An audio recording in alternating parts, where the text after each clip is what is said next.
Hi friends, welcome to the YouTube channel Vasani sir chemistry. સૌથી પહેલાં તો મારી ચેનલને સબસ્ક્રાઇબ કરી દો તથા બાજુમાં આપેલા બેલ આઇકનને દબાવવાનું ભૂલશો નહીં। આજના વિડિયો લેક્ચરમાં આપણે ચેપ્ટરનો ભાગ 4 શરૂ કરીશું, ઉષ્માગતિશાસ્ત્રનો ત્રીજો નિયમ। આ ભાગમાં એક જ થિયરી છે, ઉષ્માગતિશાસ્ત્રનો ત્રીજો નિયમ વિગતવાર સમજો। આમાં કોઈ સૂત્રો નથી આવતા, આ નિયમ પરથી કોઈ દાખલા નથી આવતા। ચાલો સમજીએ। આપણે એન્ટ્રોપી વિશે સમજ્યા હતા, એમાં એન્ટ્રોપીનું યાદ કરજો એક ખાસ કે પદાર્થના ઘટક કણોની અવ્યવસ્થાનું માપદંડ દર્શાવતી રાશિ એટલે એન્ટ્રોપી। ત્રીજો નિયમ આખો એન્ટ્રોપી પર આધારિત છે। સ્ટેપ બાય સ્ટેપ આપણે મુદ્દા સમજીએ। એક જ થિયરી છે આ ભાગમાં। જેમ પદાર્થનું તાપમાન વધે, જેમ પદાર્થનું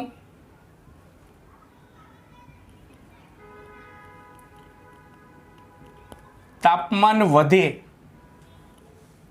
હું અહીંયા મુદ્દા ટૂંકમાં લખીશ કારણ કે આ થિયરી આખી થિયરિકલ જ છે ટૂંકમાં, એટલે લખાણ પટ્ટી વધારે આવે છે। પદાર્થનું તાપમાન વધે, કોઈ પણ પદાર્થને તમે ગરમ કરો, તાપમાન વધારો એટલે પદાર્થના ઘટક કણોને ઉષ્મા ઉર્જા મળે, એટલે ઘટક કણો જે છે વધુને વધુ અસ્તવ્યસ્ત ગતિ કરશે, વધુને વધુ અસ્તવ્યસ્ત ગતિ કરશે। એટલે પદાર્થનું તાપમાન વધે તેમ ઘટક કણોમાં અવ્યવસ્થા વધે છે, તેમ તેના ઘટક કણો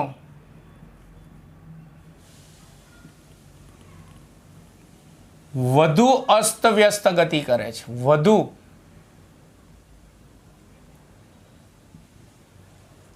અસ્તવ્યસ્ત ગતિ કરે છે। જેથી હજી મુદ્દો શરૂ છે, જેથી પદાર્થમાં હજી મુદ્દો શરૂ છે, જેથી પદાર્થમાં અવ્યવસ્થા વધે છે,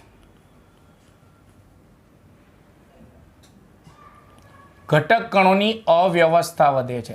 અવ્યવસ્થા વધે છે માટે કહી શકાય કે જેમ પદાર્થનું તાપમાન વધે તેમ પદાર્થની એન્ટ્રોપી વધે છે,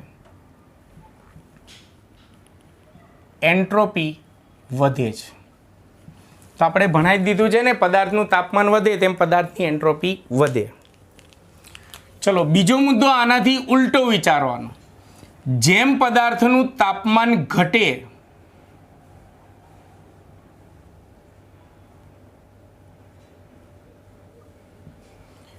તેમ ઘટક કણો જે છે એ જે અસ્તવ્યસ્ત ગતિ કરતા હોય એ અસ્તવ્યસ્ત ગતિ મંદ પડશે, એટલે તેમાં અવ્યવસ્થા ઘટે, અવ્યવસ્થા ઘટે છે। માટે જેમ તાપમાન ઘટે તેમ પદાર્થની એન્ટ્રોપી ઘટે છે, પદાર્થની એન્ટ્રોપી ઘટે છે। એટલે યાદ રાખજો ખાસ, જેમ તાપમાન વધે તેમ પદાર્થની એન્ટ્રોપી વધે, જેમ તાપમાન ઘટે તેમ પદાર્થની એન્ટ્રોપી ઘટે। આ તાપમાનના ઘટાડા સાથે એન્ટ્રોપીનો ઘટાડો થાય છે એવો અભ્યાસ એક જર્મન વૈજ્ઞાનિક નર્નસ્ટે કર્યો હતો, અને આ અભ્યાસ પરથી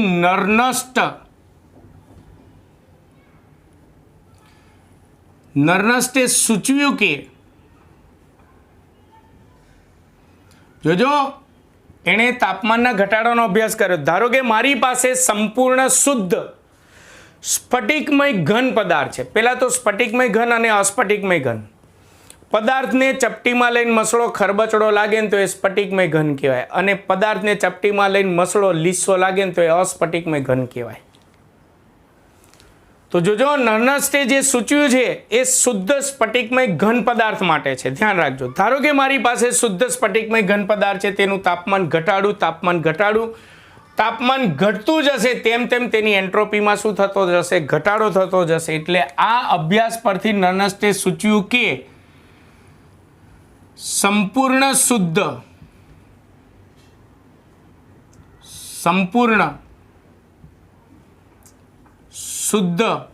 સ્ફટિકમય ઘન પદાર્થનું તાપમાન ઘટે તેમ સ્ફટિકમય એણે સ્ફટિકમય ઘન પદાર્થ જે છે શુદ્ધ સ્ફટિકમય ઘન પદાર્થનો અભ્યાસ કર્યો હતો, એટલે સંપૂર્ણ શુદ્ધ સ્ફટિકમય ઘન પદાર્થનું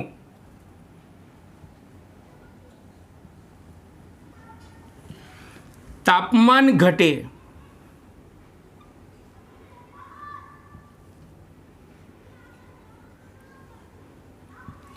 તેમ તેની એન્ટ્રોપીમાં ઘટાડો થાય છે, તેમ તેની એન્ટ્રોપીમાં ઘટાડો થાય, કારણ કે અવ્યવસ્થા ઘટે. અને આ અભ્યાસ પરથી નર્નસ્ટે ઉષ્માગતિશાસ્ત્રનો ત્રીજો નિયમ રજૂ કર્યો.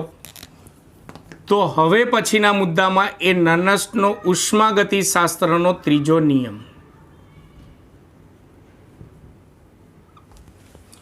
નિયમ પહેલા સમજો, પછી હું લખું. એણે સંપૂર્ણ શુદ્ધ સ્ફટિકમય ઘન પદાર્થ લીધો. તાપમાન ઘટે તો એન્ટ્રોપી ઘટે એવો અભ્યાસ કર્યો તો તાપમાન ઘટે તો એન્ટ્રોપી ઘટી, તાપમાન ઘટી એન્ટ્રોપી ઘટી, તાપમાન ઘટી એન્ટ્રોપી ઘટી, તાપમાન ઘટી એન્ટ્રોપી ઘટી. તાપમાન ઘટાડતા જાઓ ઘટાડતા જાઓ ઘટાડતા જાઓ, 0 કેલ્વિન તાપમાન કરો. 0 કેલ્વિન તાપમાન એટલે કે એ પદાર્થનું તાપમાન -273°C કરો, ત્યારે તેની એન્ટ્રોપીનું મૂલ્ય 0 થઈ જશે. એવું એણે અભ્યાસ કર્યો છે. એના ઉપરથી એણે નિયમ રજૂ કર્યો. પહેલાં તો કહી દો, આ 0 કેલ્વિન તાપમાન એટલે કે આ -273°C તાપમાનને શબ્દમાં કહેવાય નિરપેક્ષ શૂન્ય તાપમાન. ચેપ્ટર 5માં આવી ગયું છે. તો આ નિરપેક્ષ શૂન્ય તાપમાને તમે પદાર્થનું તાપમાન ઘટાડતા જાઓ તો એન્ટ્રોપી ઘટતો જશે, પદાર્થનું તાપમાન ઘટાડતા જાઓ એન્ટ્રોપી ઘટતી જશે. જેવું આ શુદ્ધ સ્ફટિકમય ઘન પદાર્થનું તાપમાન નિરપેક્ષ શૂન્ય તાપમાન થાય એટલે એની એન્ટ્રોપી 0 થઈ જાય, એવું આ નર્નસ્ટે સૂચવી અને નિયમ રજૂ કર્યો. તો એનો નિયમ લખું છું, નિરપેક્ષ શૂન્ય તાપમાને, ધ્યાન રાખજો, નિરપેક્ષ શૂન્ય તાપમાન બોલું ને એટલે 0 કેલ્વિન તાપમાન અને સેલ્સિયસમાં -273°C. નિરપેક્ષ શૂન્ય તાપમાને, હું અહીંયા ટૂંકમાં લખીશ નિયમ, તાપમાને સંપૂર્ણ શુદ્ધ સ્ફટિકમય ઘન પદાર્થની એન્ટ્રોપીનું મૂલ્ય 0 હોય છે. સંપૂર્ણ શુદ્ધ ઘન પદાર્થની એન્ટ્રોપીનું મૂલ્ય 0 હોય છે, જેને ઉષ્માગતિશાસ્ત્રનો ત્રીજો નિયમ કહે છે. એટલે તમે તાપમાન ઘટાડતા જાઓ એમ સંપૂર્ણ શુદ્ધ સ્ફટિકમય ઘન પદાર્થની એન્ટ્રોપી ઘટતી જશે ઘટતી જશે ઘટતી જશે. જેવું નિરપેક્ષ શૂન્ય તાપમાન થાય એટલે એની એન્ટ્રોપીનું મૂલ્ય 0 થઈ જાય છે. તો નિયમ ફરીવાર બોલું છું, નિરપેક્ષ શૂન્ય તાપમાને સંપૂર્ણ શુદ્ધ સ્ફટિકમય ઘન પદાર્થની એન્ટ્રોપીનું મૂલ્ય 0 હોય છે. ચલો, આ નિયમ રજૂ કર્યો તો આ નિયમ પરથી આપણે કયા તારણો કાઢી શકીએ? તારણો. તો આ નિયમ પરથી કહી શકાય કે નંબર 1, તમે વિચારો, નિરપેક્ષ શૂન્ય તાપમાને એન્ટ્રોપીનું મૂલ્ય 0 થઈ જાય છે, એટલે એનો મતલબ એન્ટ્રોપી એટલે અવ્યવસ્થાનું માપદંડ. એન્ટ્રોપીનું મૂલ્ય 0 થઈ જાય એટલે એનો મતલબ આ નિરપેક્ષ શૂન્ય તાપમાને સંપૂર્ણ શુદ્ધ સ્ફટિકમય ઘન પદાર્થના ઘટક કણો જે હોય સંપૂર્ણ રીતે સુવ્યવસ્થિત રીતે ગોઠવાઈ જતા હોય તો જ એન્ટ્રોપીનું મૂલ્ય 0 થાય. એટલે પહેલું તારણ કે આ નિયમ પરથી કહી શકાય કે નિરપેક્ષ શૂન્ય તાપમાને, નિરપેક્ષ, હું અહીંયા ટૂંકમાં લખું છું, નિરપેક્ષ શૂન્ય તાપમાને સંપૂર્ણ શુદ્ધ સ્ફટિકમય ઘન પદાર્થના ઘટક કણો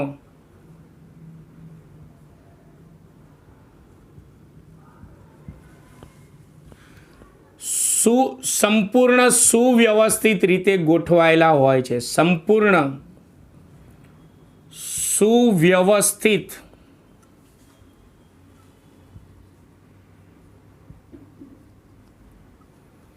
રીતે ગોઠવાયેલા હોય છે તો જ એન્ટ્રોપીનું મૂલ્ય 0 થાય. અને બીજું તારણ કે નિરપેક્ષ શૂન્ય તાપમાને એન્ટ્રોપીનું મૂલ્ય મળ્યું 0. વિચારો, એન્થાલ્પીનું નિરપેક્ષ મૂલ્ય ના મળે, એચ ના મળે, એનો ફેરફાર મળે કોઈ પણ તાપમાન હોય. મુક્ત ઉર્જાનું નિરપેક્ષ મૂલ્ય ના મળે, એનો ફેરફાર મળે. એન્ટ્રોપીનું નિરપેક્ષ મૂલ્ય મળે છે માત્ર નિરપેક્ષ શૂન્ય તાપમાન એટલે કે 0 કેલ્વિન તાપમાન જ મળે. હા, બાકીનું કોઈ તાપમાન હોય ને તો નિરપેક્ષ મૂલ્ય ના મળે, એન્ટ્રોપીનો ફેરફાર મળે. પણ નિરપેક્ષ શૂન્ય તાપમાને એન્ટ્રોપીનું મૂલ્ય શૂન્ય હોય છે, એટલે એનો મતલબ નિરપેક્ષ શૂન્ય તાપમાને એન્ટ્રોપીનું નિરપેક્ષ મૂલ્ય મળે છે, ખાલી આ એક જ તાપમાને. એટલે યાદ રાખજો, નિરપેક્ષ શૂન્ય તાપમાને એન્ટ્રોપીનું નિરપેક્ષ મૂલ્ય મળે છે. એન્ટ્રોપીનું નિરપેક્ષ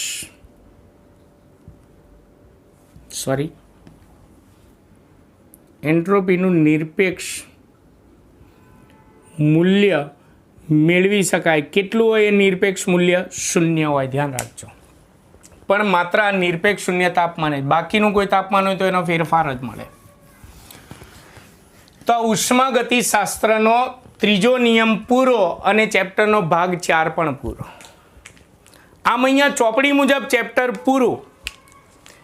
પણ યાદ કરો, આપણે ચોપડી મુજબ ઉષ્માગતિશાસ્ત્રના કેટલા નિયમ ભણ્યા? પ્રથમ નિયમ, બીજો નિયમ અને ત્રીજો નિયમ. શૂન્ય નિયમ નથી ભણ્યા. મેં તમને કીધું હતું ચોપડીમાં નથી આપણે ભણવાનો છે. એટલે ચેપ્ટરનો ભાગ 5,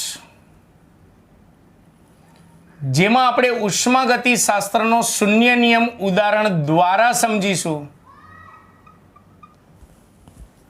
આમાં પણ એક જ થિયરી છે, કોઈ સૂત્રો નથી, માત્ર એક જ ક્વેશ્ચન.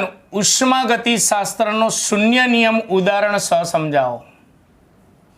આપણી ચોપડીમાં શૂન્ય નિયમ જે છે આપેલો નથી, આપણે JEE નીટ માટે તૈયાર કરવાનો શૂન્ય નિયમ. એકદમ લોલીપોપ જેવો પ્રશ્ન છે. આની અંદર ઉષ્માગતિશાસ્ત્રનો શૂન્ય નિયમ લખવાનો અને પછી તેનું ઉદાહરણ સમજાવવાનું. પેલા નિયમ સમજો. ધારો કે મારી પાસે જુદા જુદા તાપમાન ધરાવતા 2 ઉષ્માવાહક પદાર્થો છે. એમાં આનું તાપમાન વધારે, આનું તાપમાન ઓછું, એટલે કે આ ગરમ પદાર્થ છે, આ ઠંડો પદાર્થ છે. હવે જ્યારે બંને એકબીજાના સંપર્કમાં આવે ત્યારે શું થાય? ગરમથી ઠંડા પદાર્થ તરફ, એટલે કે ઊંચા તાપમાનથી નીચા તાપમાન તરફ ઉષ્માનું આપમેળે વહન થશે. થાય કે નહીં? પણ શું એ ઉષ્માનું વહન અનંતકાળ સુધી થઈ જ રાખે? જો એમ થાય તો આ ઠંડો થઈ જશે ને આ ગરમ થઈ જશે? ના.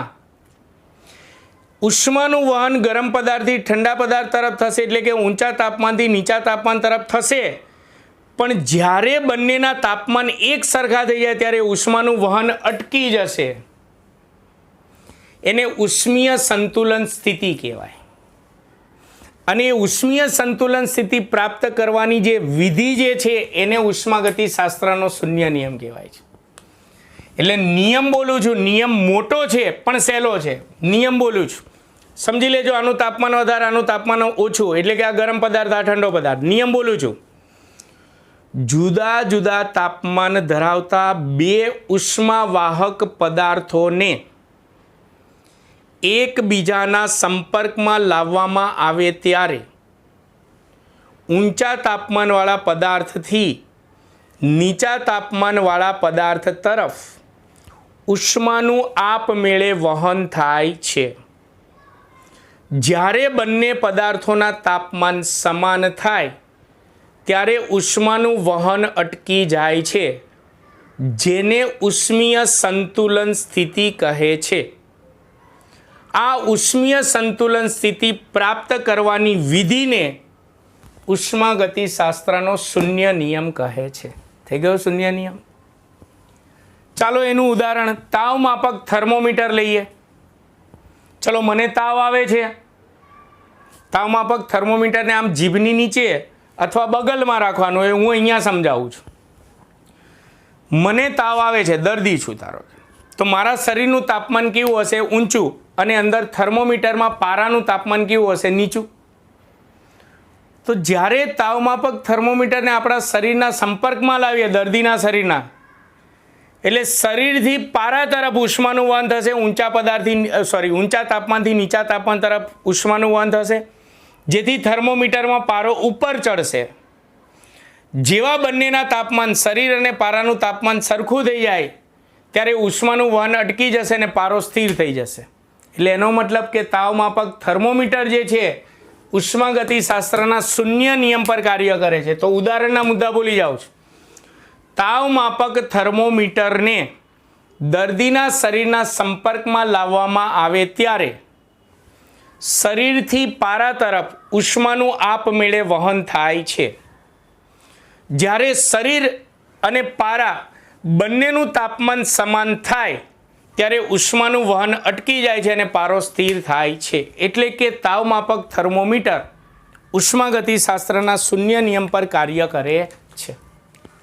આ ભાગ 5 સહેલો છે, પણ મિત્રો તમારે આ ભાગ 5 મેં પેમ્ફલેટમાં આપ્યો ને ચોપડીમાં નથી, એટલે એની થિયરી મેં નહીં લખી હોય, પણ તમે પેમ્ફલેટમાં જોશો તો ઉષ્માગતિશાસ્ત્રનો ત્રીજો નિયમ પૂરો થાય પછી મેં નોંધ કરીને લખેલું હશે. નોંધ અહીંયા થિયરી પૂરી થઈ જાય, તારણો પૂરા થાય, એટલે નોંધ લખી છે ને શૂન્ય નિયમ પરથી લખી છે. MCQ માટે યાદ રાખજો, તાવમાપક થર્મોમીટર નીચેનામાંથી ઉષ્માગતિશાસ્ત્રના કયા નિયમ પર કાર્ય કરે છે? તો શૂન્ય નિયમ પર. એટલે નોંધ યાદ રાખજો, તાવમાપક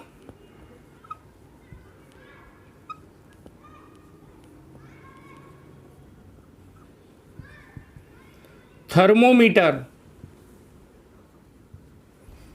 એ ઉષ્માગતિશાસ્ત્રના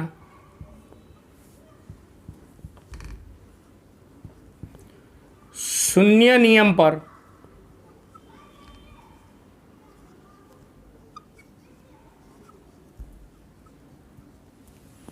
કાર્ય કરે છે. એટલે તમારે ચેપ્ટરનો ભાગ 5 શૂન્ય નિયમ જે છે એની થિયરી આખી નથી કરવાની, એના બદલે MCQ માટે તમારે આ નોંધ મોઢે કરવાની. એટલે આપણે ચેપ્ટરનો ભાગ 5 પણ પૂરો, અને આ સાથે આ ચેપ્ટર 6 પૂરું. હવે માત્ર દાખલા રહ્યા.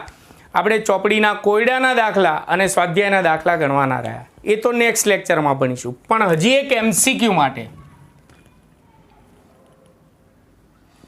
આ પણ યાદ રાખજો, મેં પેમ્ફલેટમાં નોંધની નીચે લખેલું છે. ધારો કે એક ધાતુના ગોળામાં વાયુ ભરેલો છે અને એક ધાતુના ગોળામાં શૂન્યાવકાશ કરેલો છે.